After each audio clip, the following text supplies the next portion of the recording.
Thank you for joining. Welcome. You can see my crazy office behind me and my crazy workbench. I apparently haven't gotten my my backgrounds to work on the GoToWebinar yet, but that's okay. So what we're going to do today is jump in and show you one of our other cool tools that is definitely one of the more requested ones that we've had around for a while, and it's our CSV migration utility. So some quick background on this. This tool was originally designed as a very basic utility just to be able to import some small amounts of content through CSV into iconik, and then it's grown a good bit over the past couple of years where we've done some pretty large migrations of hundreds of thousands of assets, of supporting all sorts of special characters and different things that might be in there, being able to do things like supporting ingesting things that have just file names versus things that have full file paths, so you can work with things that might have duplicate file names across the file system, and all sorts of other things. So we're going to just jump right in and turn off my camera here and share my screen. Let's see here. All right. And there we go. So you guys should be able to see my screen. Sherry, if you're there, can you confirm you can see my screen here at the moment? Yes. All right, great. So here we are inside of iconik. And what we're going to do is first we're going to take a look at some of the data and some of the content that we're working with here. So at the moment I have things like my white shark MOV here, and you can see that at the moment I don't have any metadata in there. I have a couple of different clips in here, and we're going to start by just doing a really basic one. So I have all this content in here without much of any metadata. This is kind of the nothing up my sleeve portion here. You can see that things aren't preset. And what we're going to do to be able to ingest that metadata is start out by looking at the CSV file itself. So the only thing that you have to do in the CSV file is have your headers up here that should match somewhat your fields in iconik. And I say somewhat because they don't have to match exactly. As long as you can understand where they're going to go, then these things can be matched appropriately. So I've gone through, and to make this a little bit easier, I've actually matched these names exactly to some of the fields that I have in iconik for the moment. And once we've done that, we're going to come into iconik, go to the gear menu, and just come down here to CSV migration. And when we do that, that's going to pop open a new tab here, and it's going to bring us into the CSV migration utility. So first, in the upper left, it gives you some basic instructions and tells you what it's going to be doing here. So the first thing we have to do is set up the CSV migration settings. And at the top here, it shows us to just select the CSV file. So we're going to do that first. We're going to go to my desktop, CSV migration. We're going to start with this squid sample here. And when we do that, it's going to then tell us you should select the CSV field. Values of this field will be used to find assets in iconik. So this value should be equal to the asset title. So in this case, I'm going to choose file name. And looking at my file names here, I realize my titles in my case actually don't have the extensions in iconik, so we're going to give that a shot. I might have to go back and remove my extensions in this case, but at the moment we're saying it's title. And then down here on the left, you have a couple other options where the first thing it's going to say is, do you want to ignore found duplicates? So with this option, you can choose what we're going to do if several assets with the same title are found. So if it's enabled, which it is by default, if the asset has duplicates, then the metadata will not be applied to any found asset. And if you disable it, then the metadata would be applied to all assets found. So it's good to usually keep ignore found duplicates on so that the metadata doesn't get applied if it finds duplicates. The reason for that is usually if we're finding duplicate assets, it might be because you have a bunch of files in there that all have the same file name if you're doing it based on file names, but they're really different pieces of content. But in certain scenarios, that is actually what people want. And for whatever reason, they do have multiple files that should all be getting the same metadata that do actually intentionally have the same name. So you have the option to disable it. And then the second primary option we have here is the search by option. So with this option, you can choose which criteria to search for, and your two options are to search either based on the asset title or based on the file path. So if we did this based on file path, then in our CSV, instead of having a file name field, we'd have a file path field, and it would have the full path out to the media. And this is really important, again, when we talk about duplicates. If you're working in an environment where someone's migrating from some other system, and that other system allowed having file name duplicates because files were being organized into a bunch of different folders and subfolders, so the system might have hundreds of files named file 001, then you're going to really want to do this match happening based on file path and not file name. So in that case, we would switch this over to file path, and in here we would make sure we had a full file path to each asset that we're going to try and tag with metadata here. In this case, though, we're going to switch, or we're going to keep this on asset title. And again, we just selected our file and we chose the checkbox for file name. And click next. And then this is where we're now going to map which fields from our CSV are going to go into which fields inside of iconik. Now, the first view that we get here is a view of all list. So this is every metadata view that you have inside of iconik and every single field that you have inside of that view. And nothing's going to be connected here, and you can't connect things yet in this point. What we need to do is choose the metadata view that we want to use. Now, usually it's good to be familiar with your iconik and know already that you've already preset up a metadata view, often for this purpose, because you might have your metadata separated into many different views, but when we're doing a migration, you want all of those things in one view. So you might create even a migration metadata view. In this case, I can scan through and see that some of my fields exist in a couple different places, but I know that the one that I actually want to work with, if I go back to my iconik here and take a look, I'm looking at production here actually as my metadata view. And over here, I'm going to go under all lists, and which one am I on here? I'm going to go to production. So as soon as I do that, the first thing that you're going to see happen is right away, we're automatically connecting these fields. So celebrity type went to celebrity type, team went to team, GCVI tags went to GCVI tags, and description went to description. So nice and easy, especially if you have a large amount of content. Now, what if these weren't correct? If something here wasn't exactly the same name, so for example, if I come in here and I say, well, I probably wouldn't have this by default named GCVI tags, because that's just what iconik calls it for Google Cloud Vision tags. I probably would have just had this as tags. And maybe I had this as descript or something like that, because maybe that's just how my CSV came out of my prior system. Let's go back and just run this one more time. So I'm going to just come back to iconik. Yes. And I'm going to run this again. And I'm going to choose that same file.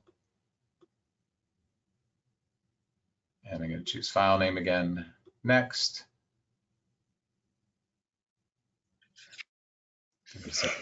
My fields. And then again, come down to my 01 production. And in this case, actually, I forgot, it actually, what it's doing is it's remembering the last time that I actually brought this up before. So it's still going to connect. But if it wasn't connected properly here, what I would do is I can select a field and just point it to wherever I want it to connect to. So anything that wasn't connected would show up like this.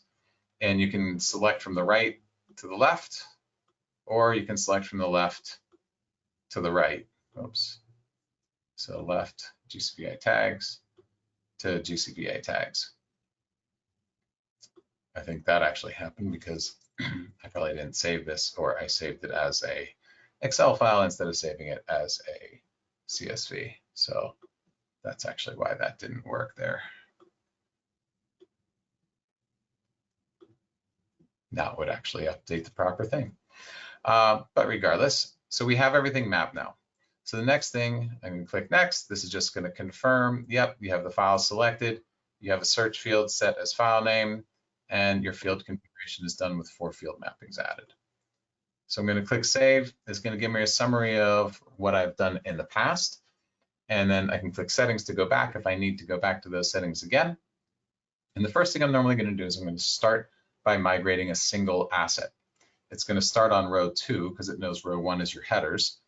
And if I want to test this out, what I'm going to do is go to my CSV file here. And I'm going to say, let's check this white shark 1. So that's line 8. So I'm going to go line 8. And then I have this option down here as well to create placeholder assets for any assets not found. So I'm going to keep that off for right now. And I'm going to hit start.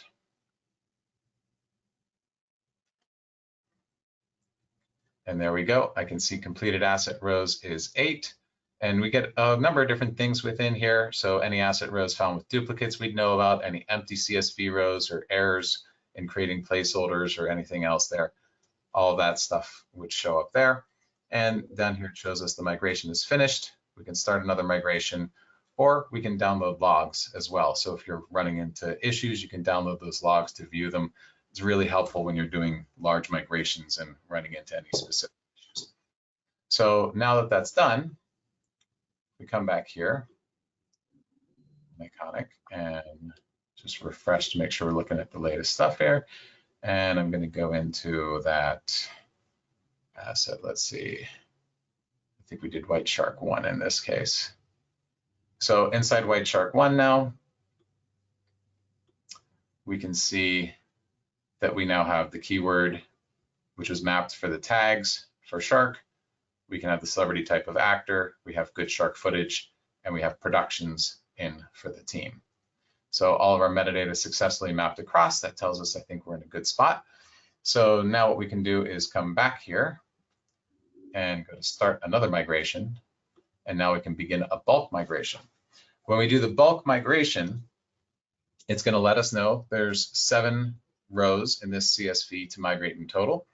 Enter the CSV row, the last row with which you want to start the migration. So this is really good, again, if you're going through a CSV that has hundreds of thousands of rows, or even thousands of rows, and you know you're having problems at a certain point, this way you can pick up right where that problematic section might have been. So we're going to start at row 2 though, and then amount of assets to process at once. The important thing here, especially for all of my partners and integrators on the call, is if you're going to do testing of this and you're running like we are on the preview instance of iconik at all, the preview instance is not going to have the same performance level that we have on production. So you're going to want to really limit the amount of assets to process at once in that case. In the production side of iconik, we don't have any problems running at 50. 50 is actually a pretty good number to run at, so that's normally where we're going to keep it. And then again, we have this create placeholder assets for any assets not found. We're not going to use that for this one right now. And we're going to go ahead and start. So notice that we got not exist in iconik asset rows 3, 4, and 7. And now we can download our logs and we can check out the logs. So in the logs, you get a nice clear view of exactly what it was that it didn't find and didn't like here. So we can see for 5, 6, 2, and 8, and yeah, I know it's not in order, so you can actually just order these in the in your spreadsheet here. But for 5, 6, 2, and 8, it shows everything is completed. So that's Treasures in Gonzaga, Surface TCO, and Dale's Dog Day. So let's just double check a couple of those real quick. So here's Dale's Dog Day. We can see that all came in. And we can see Treasures in Gonzaga. And we can see all of that came in. So good. That stuff all looks good. Now let's look at the ones that didn't come in. So Dale talks about shark suit MOV title not found for row 4. So row 4, and go and see what I thought this was going to do was go here. And I can see this is the title of the asset, but the title of the asset does not have the MOV on it. So I'm going to just copy the title of the asset and make sure it's exactly the same thing there. And so now I could test that one, or I can just fix all of them real quick and then test them all together. So Dale versus Jeremiah, I'm going to do the same thing here. I'm going to go up and go to Dale versus Jeremiah, copy that.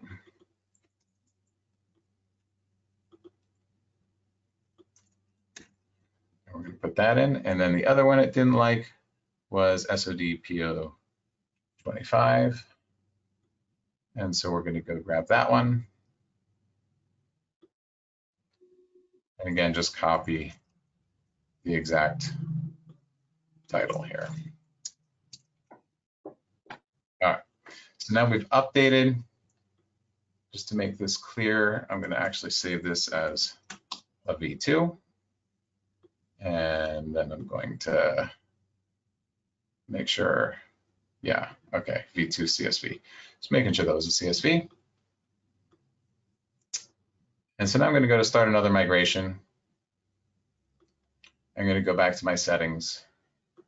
And now I'm going to select V2. I'm going to file name, asset title, and ignore found duplicate assets. And we're going to do this one more time here.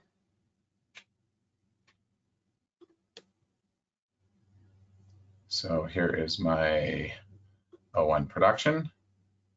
Now we can see I do have to connect my tags to GCD tags and my descript to my, what was I using for description? There we go, description down there.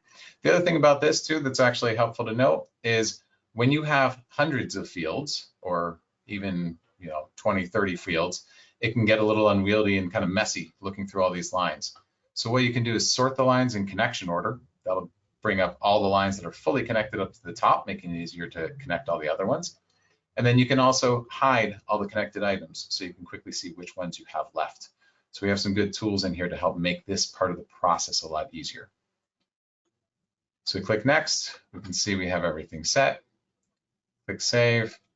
And now I'm going to go through and I'm just going to try the begin bulk migration again. So I have 250, everything should be ready there. And let's give it a shot. There we go. So we found one duplicate in row 3, but we have completed asset rows for all the others. And we can download our logs again, just to double check. All right, so now it looks like everything else came in properly. Number 3 was Dale versus Jeremiah. So it looks like there may have been a duplicate of that file within, or a duplicate of the title within iconik, but that's okay. For the others, now, if we come back here, we can go and see, let's see, what did we look at before here? The ones that didn't work. Dale talks about shark suit. Let's look at that one. So Dale talks about shark suit. And there we go. We can see all that metadata has now come in. So one other thing I want to show here, so that's the basics of how this works and what this looks like, and we'll get to questions in just a moment here. But one other thing I want to show really quick is what this looks like with a larger database here. So let me switch over to another system here. And so in this system, we have some more metadata fields and some more data here. And I'm going to just run CSV migration again.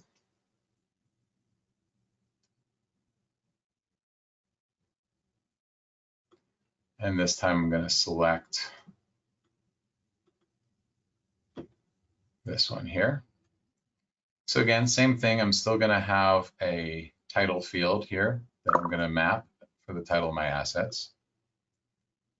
And then in this case, what we have is a whole lot of metadata fields. And it's really important since the way these fields are actually going to be presented to the user might be more like 4 or 5 fields at a time. But what we have is a specific metadata view called everything. And everything has a whole lot of metadata fields in it. And so at first, it's kind of hard to see what might or might not be here. So the first thing I'm going to do is switch this over to connection order, scroll to the very top on both sides.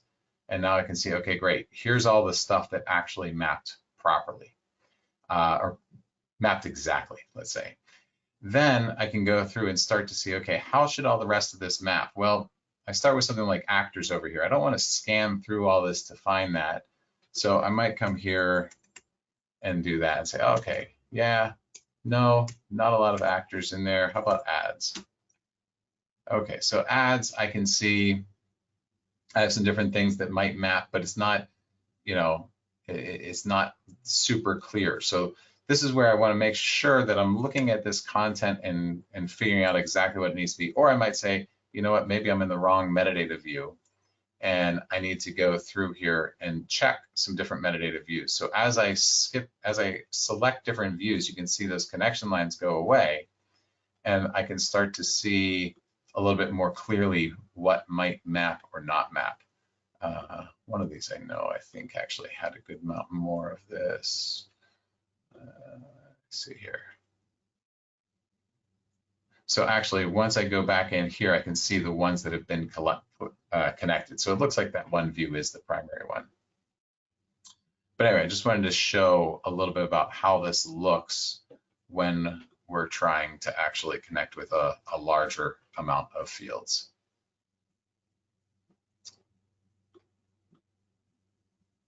All right. So yeah, I think that's about it for the primary part of this. So what I'm going to do is I'm going to actually, we don't have too many people in here, 17. I'm going to unmute everyone. Give people the ability to speak here. Let's see here.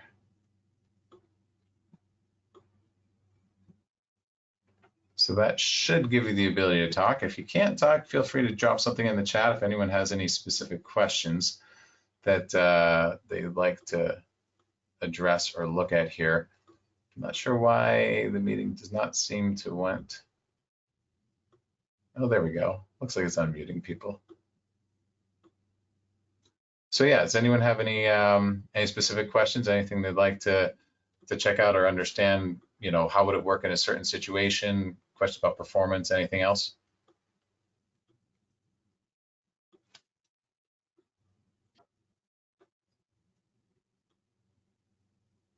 So pricing.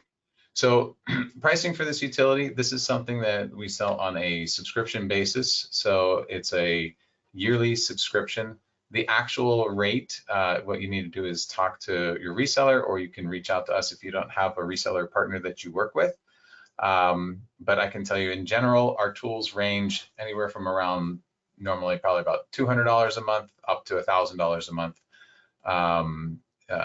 depending on the tool that it is. So definitely reach out to your reseller or reach out to us afterward. We don't talk specifically about giving any specific prices on these calls because we like to make sure that everyone can work with their resellers to get that information and make sure it's all accurate and up to date and the latest and greatest. What other types of tools do we have? It's a good question. So here's a good answer. We have a lot of tools. We've actually built close to 400 tools on top of iconik. So I can't tell you all of them, but I can give you a quick glimpse into many of them. And we will be doing these webinars on a monthly basis, showing most of the ones in green here throughout this year. The ones in green are probably the most popular ones, and there's probably about 54 of those. This list is something I can actually provide to everyone here on this call, so I will send this link out. But some of the key ones, things like an auto scale transcoder, This is a utility that leverages Amazon AWS Media Convert, for example, that we had a client who was processing about 9 terabytes of footage that was taking about 72 hours to generate proxies, thumbnails, and keyframes using 2 high-powered transcode servers. When we deployed that into autoscale transcoder, we brought that down to less than 2 hours, increasing the performance of about 7.8 terabytes per hour. So very, very high performant transcoder. We've got a lot of things of generating footage reports, bulk download utilities, custom watermarking utilities, working with MRSS feeds, anything having to do with kind of getting data or getting media into Iconic, anything about manipulating that media or adding metadata to it, running it through AI services, or connecting to things like MRSS feeds, and then anything having to do with distributing content outbound. So that's kind of the 3 primary focuses. But yeah, definitely a lot on delivery and a lot on kind of manipulation of data inbound, and also a lot on notifications. So things like Slack notifications, working with systems like Asana and other things like that. So, and there's more information on our website. We actually just launched a new version of our website here at workflowwin.com. So feel free to check this out. And again, there's information here about each of the different types of workflows we have. And if you click on one of these, it'll give you some more information of some examples of that and a bunch more detail. So definitely check out the website for some more information there.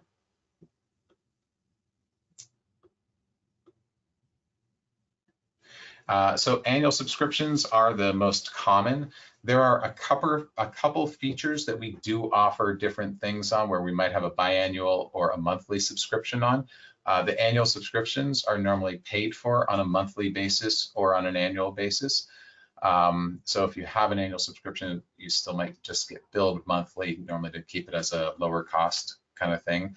At least, you know, lower price per month kind of thing, for making it easier for cash flow purposes. But yeah, most of these are on annual subscription. Aside from that, we also do a lot of custom development, which is where a lot of these come from. So for example, in this list, as we scroll down, beyond the top 54 items that are more common ones that we do deploy to many of our clients, most of the workflows below this were created for specific client needs. So there's a lot of times we'll deploy something specifically to automate a workflow specific to your organization. Those, of course, are not done through any subscription purpose or process. What we do instead there is we do an upfront analysis and design of the workflow. And actually, I can show you what this normally looks like here. If on our website, if you just go to book a free consultation, oops, that one's not connected properly. One second here. The very top one. I get to this here. So if you go to the contact us, then it's going to take you to this page. And this talks about what we offer to all of our clients, either whether it's direct through us or through our partners. So we give 2 one-hour demos with recordings, 2 one-hour Miro flowchart workflow sessions where we can flush out your workflows, and then an hour of third-party integration communications and 2 quote revisions, plus $300 in free Iconic credits. So it's an $1,875 package of time and credits that we offer for free, just for scheduling that first meeting. And that's how we get engaged to help figure out what you guys might need.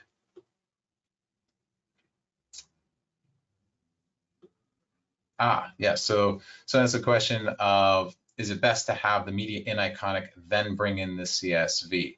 So let me show you, that's a good point. One part of this I talked about a little bit, but we didn't actually do, is you can do it either way. I would say most commonly, yes, we normally do suggest having the media in Iconic first, but it does not have to be.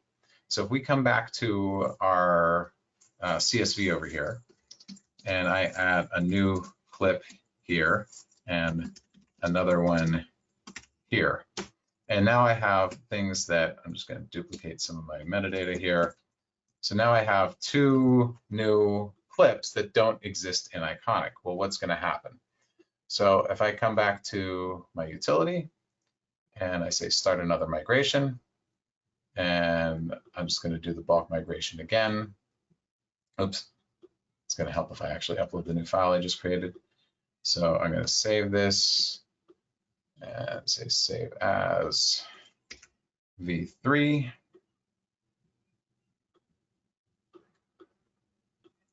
So now I have my v3. I'm going to choose file name. Map this really quick.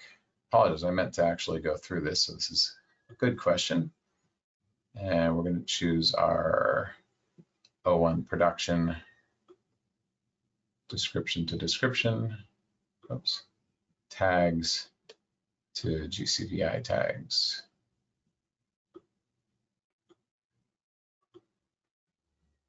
So this is where this option comes in, to create placeholder assets for any assets not found. So I'm going to click start on that.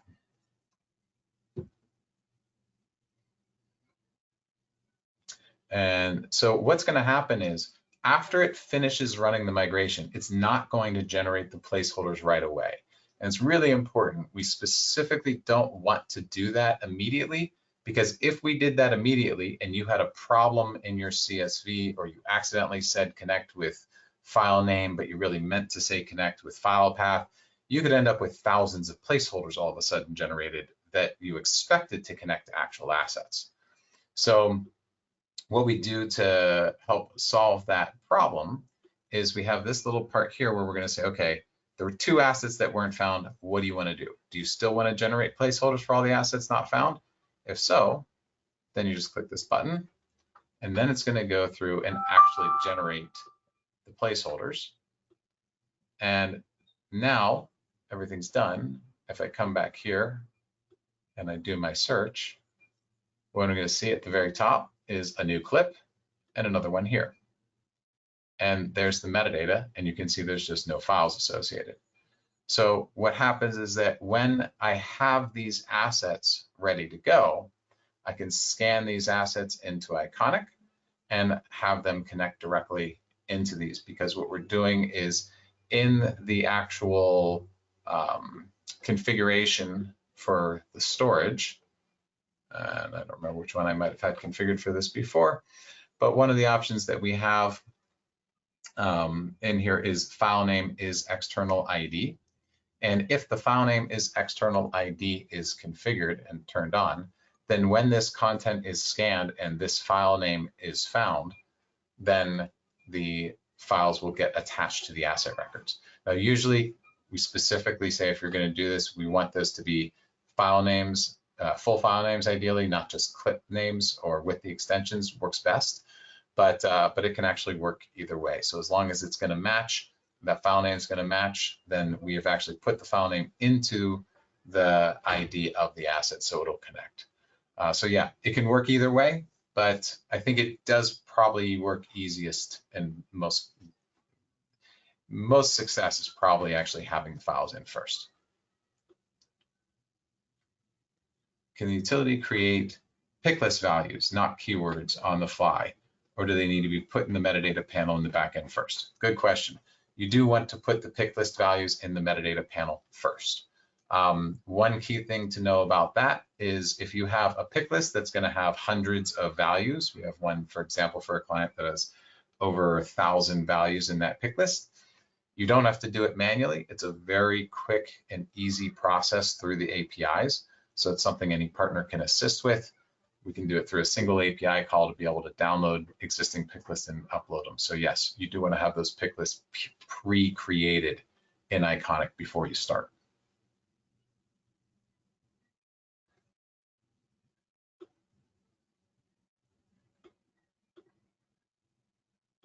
Let's see.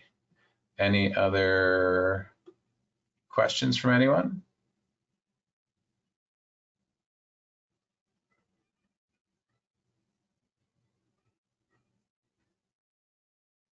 No? So yeah, I can tell you also, as far as performance and scale, the largest migration that we've done recently with this utility was probably about 800,000 assets. our suggestion is that this utility is probably good performance-wise for up to a little over 1 million assets. If you have a client that has over 1 million assets, like closer to 2 million to 5 million or anything beyond that for sure, then what we'd probably suggest is not utilizing this utility, but instead that's the point we get into building an actual full custom migration. But anything under 1 million, I would say definitely this utility is a really good fit for. And even if it's a little over 1 million, it's probably worth testing to see what kind of performance you're getting to be able to perform those ingest. And you can tell pretty quickly if it's going to work for you or not. The other thing is, as far as installation, configuration, how long does it take to get it? This is something we can actually deploy within a matter of minutes. So this is a very, very rapid thing to get up and running. And then we also offer a trial version in which you can migrate up to the first 20 lines of any CSV to be able to test it against your data and see exactly how it works. For partners, we can actually set up a version on a test instance of iconik and be able to give you access to that so you can test out a lot more and be able to test out client data beforehand to ensure you can show people exactly how it works and everyone knows exactly what they're getting into. Let's see here. I think that is about everything I can think of to share with you guys on this. We are doing these workflow seminars every month, normally in the last week of the month. Next month, I think we are still looking at which workflow we're going to focus on next. I don't know if, Sherry, if you're still there, if you have that list of what we were looking at for our next workflow, but I think it'd be good to get some feedback here, see what people might be interested in. Let me pull that up real quick. Jason, one more question if you have time. Please. How about transcription, and specifically in my use case, I know CatDV puts transcription in event markers. Is that just easiest to kind of recreate and retranscribe in iconik? So it's depending on how much of it there is, it would probably be easiest to just recreate and retranscribe. If there's a ton of it, then we could do it, but it would be something more custom because transcriptions are not seen as just metadata fields on the iconik side. So this utility doesn't have a place to map those to at the moment. Okay, that makes sense. So thanks.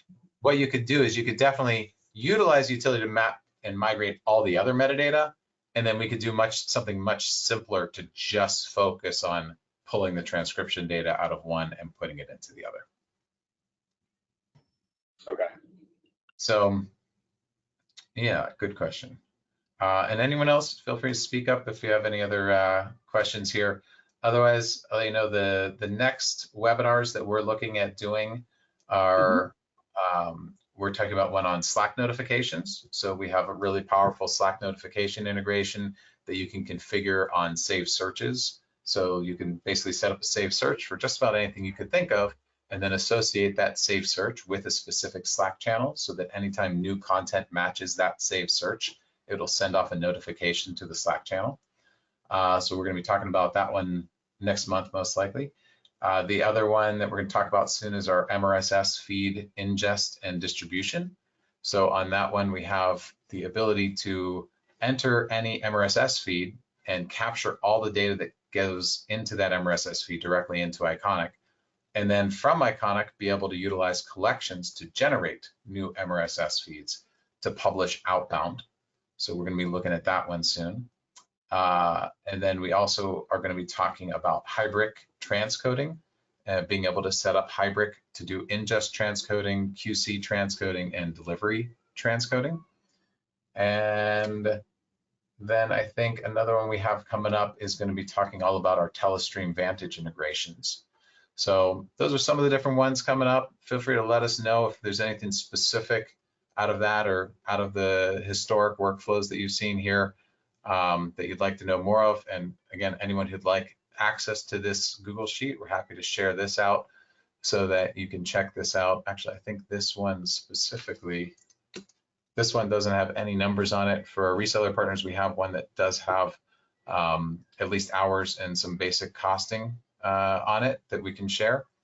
For this though, what I can do is make this anyone with link can view, and this one I am happy to share. So let's do that. I will drop that in the chat. So everyone's welcome to go here, check out all the different workflows that we have on here. Again, feel free to ask us any questions. Just shoot us an email or send a message through our website. My email is right here.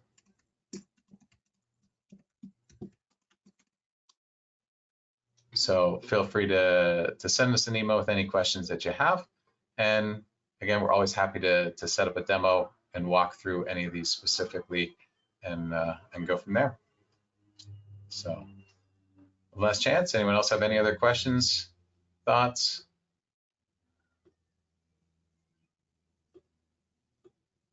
Hey, Jason, I just want to say real quick, we love to hear any feedback that any of you may have on this webinar, or any ideas on the topics that Jason mentioned moving forward. Thank you so much for attending. Yep. All right, guys, then thank you very much. And yeah, we look forward to hearing from you sometime soon, and look forward to working with you to try and get this tool out there or work with any of the other tools that we have. So please let us know, and we'll talk to you all soon.